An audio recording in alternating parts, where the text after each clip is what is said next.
If you want to wake up with your hair looking like this instead of this, keep watching this video. Today I'm going to show you 4 different ways to sleep with your hair so that you don't have to restyle completely in the morning. If you just got your hair on the pillow like raw dogging sleep, then we have an issue. But don't you worry, I'm going to help you out. But before we get into the video, hi guys, welcome back to my YouTube channel.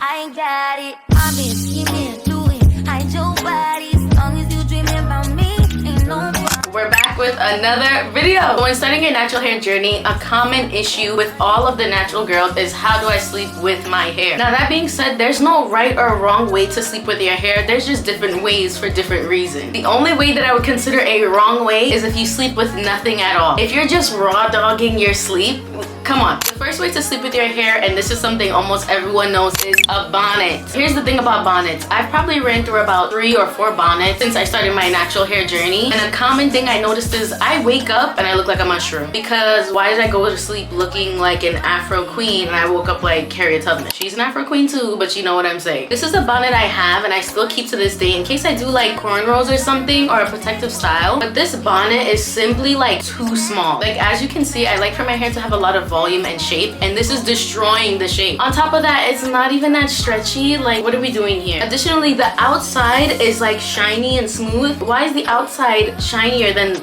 the inside? My first tip for sleeping with a bonnet is to get a big bonnet. Like this one is really big and I kind of even feel like I should get a bigger one because here's the other thing about bonnet. Notice how on this bonnet the outside is silky sheer and the inside is also the same texture. On top of that, the band stretches way more than the last one. And then here's the last thing about bonnets. How you put it on matters. When you put on a bonnet, you shouldn't just be putting it on and having your hair come flat down. I mainly recommend taking all your hair up in one, gathering it up like this, then you flip your head over and then you can put the bonnet on. It should be up like this instead of back down like this, even though this kind of looks better, no? Unfortunately, with a bonnet, you're always gonna get some type of shrinkage or like compaction. Compaction, is that a word? Your hair is always gonna be confined in some sorts, but I have another tip to help you with that. The second way to sleep with your natural hair is with a scarf. I've had about 3 or 4 scarves in my life. This one is the one I have most recently. As you can tell, I like this color. And I had 3 red ones previously. When you buy a scarf, I buy them from the beauty supply or you can get them on Amazon, but I like the beauty supply because you can see it in person. I'm gonna teach you how I put this on, but when you buy a scarf, make sure you get the big one. Like this one. Like I could sleep with it. If your goal is to preserve your length, a scarf is a great way to go. This is how I do it. You're gonna take one end and take the opposite end and fold them together. That way you get like a triangle like this. After you're gonna flip it so the triangle is facing down like that. Take this end and flip it back. Almost like you're wearing a cape like that. After you get your cape, you're gonna take these 2 ends and tie them into a knot like this. You're gonna push your hair down and then pull it up to your hairline like here. And listen, we're going to bed, okay? Nobody said this is gonna be cute. Like we're not getting ready to see our man. We're going to sleep. You're gonna pull it here so it's a little bit tight. While your hair is like this, you're gonna feel this little triangular flap in the back and you wanna pull that part up. When you pull that up, you're gonna get a look like this. This is how it should look from the side. Now for this part, it's up to you, but I always tie this and knot it like that. All I really have to do in the morning is like fluff out my hair and then I'm good to go. You can leave the top part out and like freeform, or you can like tuck it in like this. Now I have a silk pillow to go to sleep, so I don't do this, but if you don't, the next step is for you. The third way you can go to sleep is with a scarf and a bonnet. Take this over and bring it on top. This one is gonna look even more elongated than the other bonnet tutorial, but this one just helps so that the fringe of the hair that's coming out of the scarf doesn't get like any friction or anything from your like cotton pillowcase. If you have a silk pillowcase, it's not really gonna happen, so you don't have to wear the bonnet on top of it. I make sure I have a satin silk pillowcase because I get overstimulated and I cannot wear both of these at the same time. I'm also gonna show you guys how I take it down. I literally just undo the knots. It falls like this and bring it back like this. And then after a couple minutes, it's gonna fall back into its natural shape and it'll be completely fine. Now the last way to sleep, I'm not gonna lie, you're gonna need a little bit more materials for. And this one also helps if you have a more coily hair type. Like if you're 4A, 4B, 4C and you struggle with a lot of shrinkage or your hair is really coily, this one is for you because they don't try to help y'all girlies out there, okay? I'm 3C, 4A. I get shrinkage like crazy and I know it's not even comparable to what some girls get, and no one told me any of this when I first started. So for this one, you're gonna want some scrunchies depending on how you shape your hair and like the style you have. You're gonna want 3, 4, or 5. Me personally, I just use 2 or 4 sometimes depending on what I'm trying to do. And like I said, this one is going to help with retaining length or like stretching out your hair. What I like to do is just grab the bottom of my hair, take that section and just wrap the scrunchie around and tie it down almost to the bottom, but not really, because I still want the curls at the end to be like neater than the rest. I don't mind if this is like stretched out. Then I do the same to the other side. And like I said, we're doing this so that our hair looks good the next day, okay? We're not trying to be cute going to bed. I don't care if I look like Shorty from the big comfy couch, okay? I'm going to sleep. And then I'm gonna take the two top pieces of my hair and I'm gonna do the same thing, except I'm gonna leave my bangs out. Now the reason I only do 4 pieces is because my hair is cut into only 2 layers, so I just have shorter on top and then long at the bottom. So this is how it's gonna look. Ignore this piece I forgot in the back. This is how it's gonna look, and you can go to sleep in a bonnet or the scarf. I leave like my bangs out and I just tie this back like this so that it stays like neat. After taking the scrunchies out, the hairstyle and the shape is gonna remain the same, but you'll have a little bit of like a longer length and kind of a fuller look. I have really thin hair, so I thought that this practice would make my hair like too stretched out and look too fine, but as we can see, it looks pretty good. I always recommend if you're gonna do any of these, you always oil or like scrunch some type of product into your hair so your hair looks nice and saturated and your curls are still there in the morning and it doesn't look too dry. But that's all I have for you guys today. Thank you so much for watching this video. I hope it helped you out in some sort, because I wish I had someone telling me this stuff when I first started. If you like this video, I appreciate it if you subscribe, like, or even comment. Anything helps. If you want to follow me on Instagram, here it is. And if you want to follow me on TikTok, here it is. I hope you guys enjoy the rest of your day and you enjoyed this video. Bye!